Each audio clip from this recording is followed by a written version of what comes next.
Now I'd like to talk about our public schools, K through 12. I know that parents are very interested in our plans for how to safely return children to our classrooms. As you recall, on March the 23rd, I closed all Virginia schools for the remainder of the academic year. Virginia was one of the first states to take this step. I believe that these closures have helped mitigate the spread of COVID-19 in our communities over the last few months.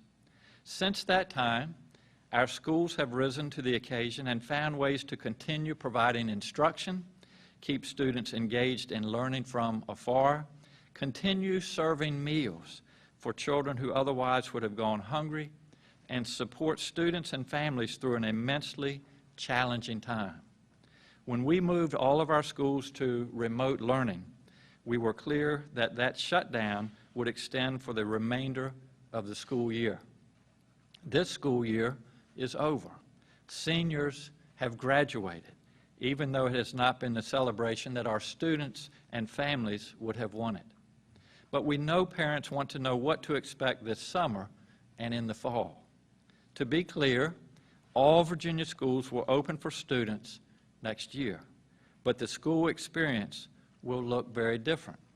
These phases will allow in-person instruction, but slowly. We'll start with small groups, and we'll allow each school division the flexibility that it needs to respond to the needs of its own locality. I want to be clear that these phases provide our schools with options for consideration, not mandates to open their buildings for summer school. Rather, this phased approach provides some in-person instructional opportunities for divisions to consider throughout the summer, and will help divisions begin planning for the 2021 school year.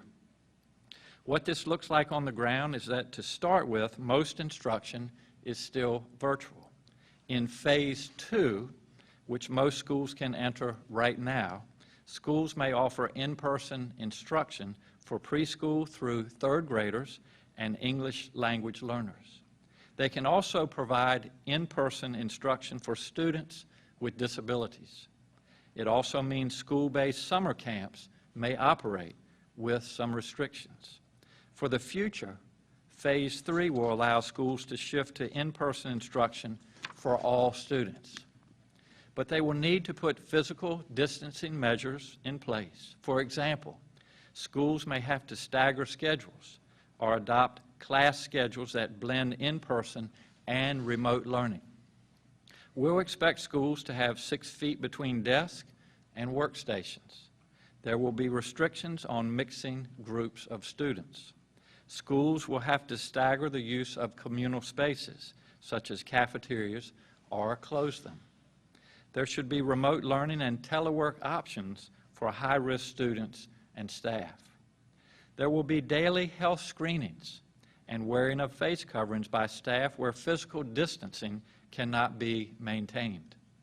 While our Executive Order 63 includes exceptions for face coverings in school settings, we will encourage students to wear face coverings as well, especially our older students. Schools must submit plans to the Virginia Department of Education outlining how they'll comply with these guidelines before entering Phase 2 or Phase 3. School divisions also have flexibility to limit in-person instruction if needed. This approach to reopening our schools protects and prioritizes the health and social, emotional, and physical well-being of students and staff as public health conditions evolve. Now I'll ask our Superintendent of Schools, Dr. James Lane, to speak about this guidance for our schools. And I would just want to remind all of you a significant amount of work, a significant amount of discussion with input from a lot of folks around the communities in Virginia has taken place, a lot of meetings. And so, Dr. Lane, I just wanted to take the opportunity again on the behalf of Virginia to thank you for all of your great work. And I know that parents and students and faculty, educators are all very excited to move forward. So thank you very much. Thank you, Governor. While we are here to announce Virginia's return to school plan, I want to pause and recognize the broader situation we find ourselves in as a city, a commonwealth, and as a nation in this moment.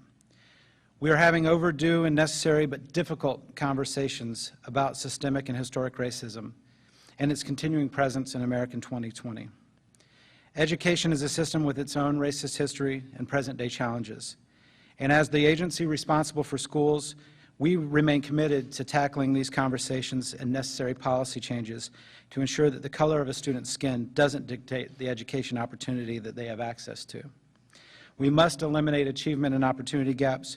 We must have culturally relevant standards and practices. And I am committed to eradicating racism from our schools and communities. I'd like to now walk through the particulars of the phased reopening plan for all of Virginia's K-12 public and private schools. This plan gradually phases in opportunities for in-person instruction while prioritizing the health and safety of students and staff. Schools will open for all students next year, but as the governor said, instruction will look different.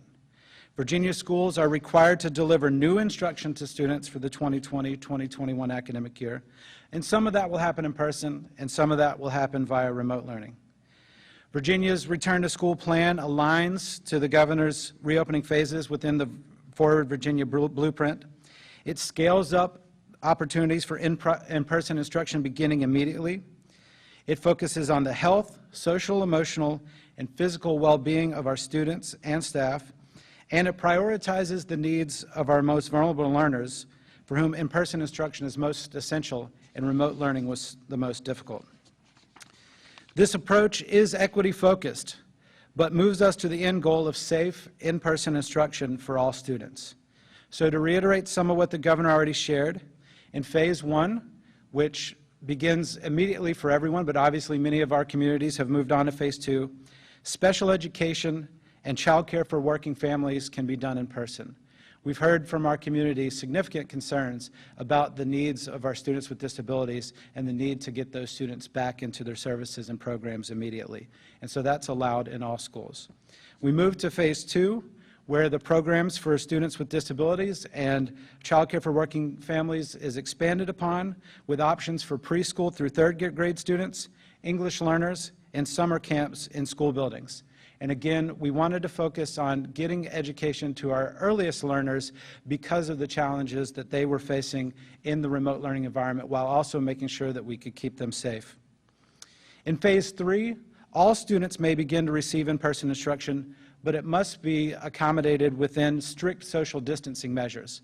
So this will likely require staggered schedules and innovative approaches to the way that students come to our buildings.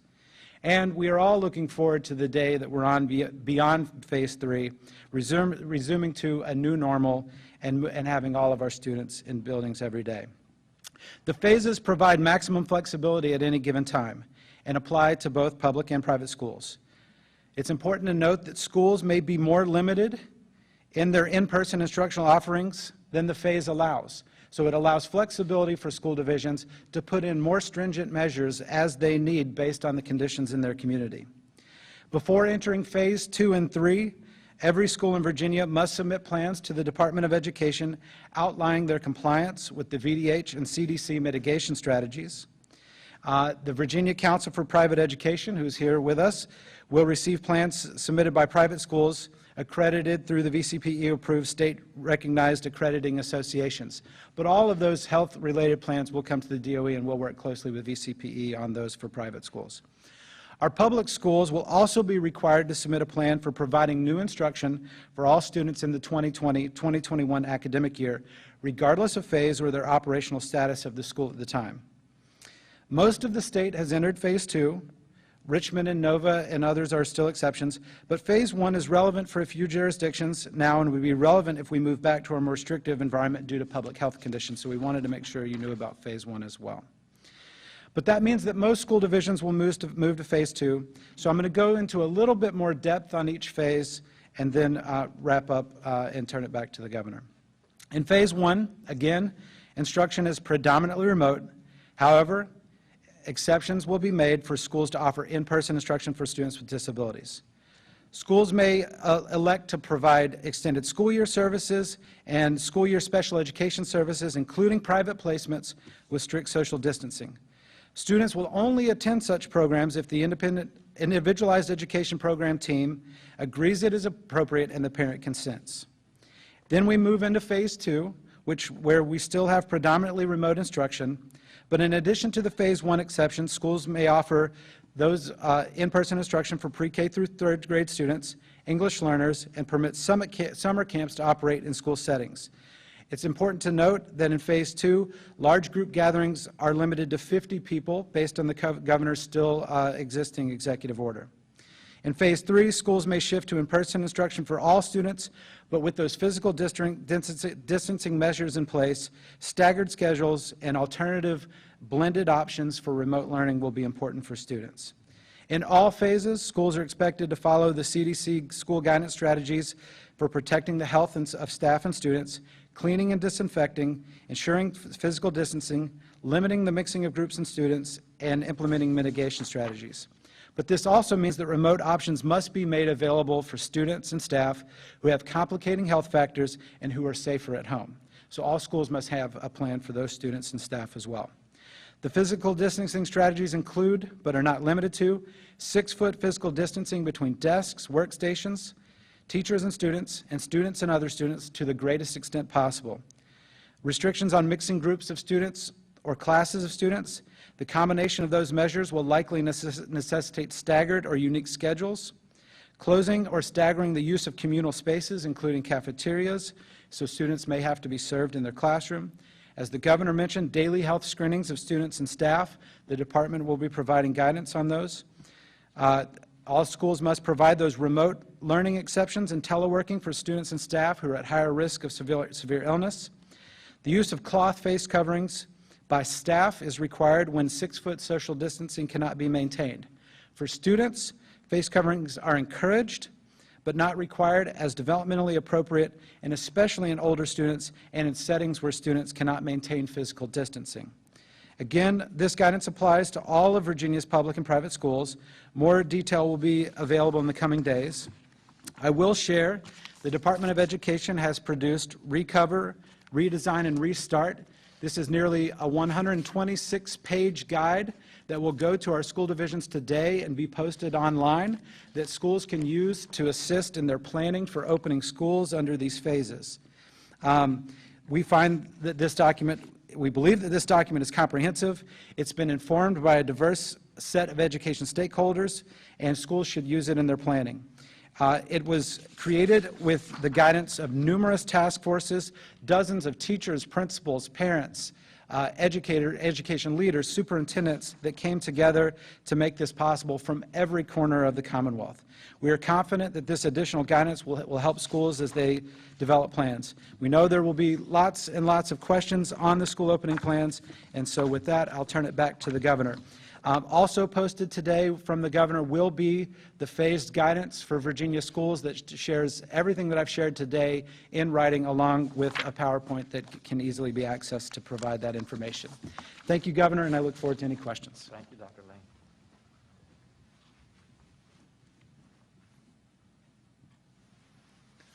Well, thank you again for all of that work, and I know all of our families and students and faculty are anxious to get back into our schools, and I think the main message out of this is that they'll be back in school this fall. So that's really exciting news I think for all Virginians.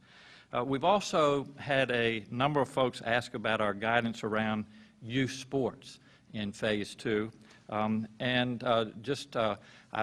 Growing up where I did, just always enjoyed sports. I know that we encourage, especially as a physician, our students and children to be out active and playing and getting good exercise. So this is also exciting, and I was going to go through this with you, but our chief of staff is also a former athlete and also has 2 young children who love being outside and playing sports. So I'm going to yield to our chief of staff, Clark Mercer. Clark.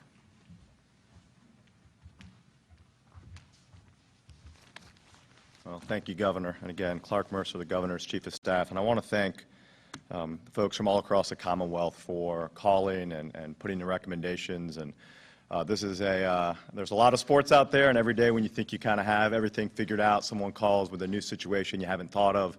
So I wanted to go through our overarching guidelines for youth sports in Phase 2, and I will start by saying it's applying common sense, incidental versus accidental contact, and shared equipment. That's really what we need to be thinking about when our kids are back out playing sports. Incidental contact is obviously accidental contact, temporary contact that you don't plan on in a sport, and we understand you can't play sports, a lot of them, without having incidental contact. Intentional contact, there's some sports you just can't play without intentionally coming across someone else and having sustained contact. So that's kind of a guiding post for what we're going to talk about. Also, shared equipment. We need to minimize and prohibit the use of shared equipment in Phase 2. But we will have our kids out playing sports, and I'll give a couple examples of incidental contact versus intentional. Karate classes. Can my child go back to having indoor karate classes? Yes. Can your child spar with another child and have intentional contact in those classes? No. We've had folks that run ice skating arenas. Can ice skating start again? Yes. Can we have ice dancing in the ice skating arenas? No. Baseball. When I was growing up, we all shared a helmet and we all shared baseball bats. That's not common protocol now. You have your own bat, you have your own helmet. There's not shared equipment in baseball. Certainly there is some incidental contact that we recognize. Football, high school football, folks should be training right now, getting ready. I don't know what will happen with the high school season down the road, but certainly quarterbacks can be throwing to receivers. Receivers are wearing gloves. That's kind of common sense. We're not doing tackle football in the middle of the summer anyway. There's certainly some weight training, not using shared equipment, some drills that linemen can do that will accommodate the Phase 2 guidelines. Soccer, I coached high school soccer for 6 years. There's ways to train and structure your practices without having intentional contact. With shared equipment with soccer, it's a very easy to structure a practice to avoid, for example, having throw-ins, right? You can restart from the ground. Obviously, in competitive soccer, once we get going with that, you can't do that. But certainly for most of the training that we do across the Commonwealth, you don't have to have everyone picking up the ball and throwing it in. So that's kind of applying some of the common sense guidelines. In terms of capacity on our fields, indoor and outdoor, indoor is going to be less capacity. It's 30% for an indoor field or 50 people, whichever is the lesser amount, and that's per field. So some of our sports complexes that are large and have a baseball diamond, a volleyball court, and a soccer field, it's per, each room should have its own capacity limit, and you'll know how to structure that. Outdoors, it's 50% capacity or 50 people, whichever is less for youth sports. And this is, I think, I was on the phone a couple days ago with a group of folks that coach baseball around the Commonwealth. For youth sports, we need our parents to be able to come, drop our kids off and watch, and for the children that they're overseeing. So it's, there's no limit or capacity for the youth sports for spectators, given that their parents are guardians, either watching their children or taking care of their children at the game. And kind of common sense again, baseball, we've got the diamond, 2 dugouts, teams separated and fans on either side down the first and third base line, watching from the outfield, social distancing. Soccer, lacrosse, those sorts of things, you have fans, typically 2 teams on either sideline, again, social distancing, leaving some space in between spectators with a high likelihood, at least in my household, that my son or daughter comes running over for more orange slices or to take a timeout in the middle of the game and is hot and sweaty and perspiring. And obviously the 10 feet of distance that we're trying to maintain in fitness classes, our gyms, athletics, recognizes that when you are exercising, those air particles move a little bit quicker and there's more likelihood of spread. So that's the reason for 10 feet. But Phase 2, these are phases. They're not permanent. We will have a Phase 3 in Virginia that the governor will articulate the guidelines for, but you will be able to get your sons and daughters out practicing and playing this Friday. Let's just do it in a smart way. Thank you.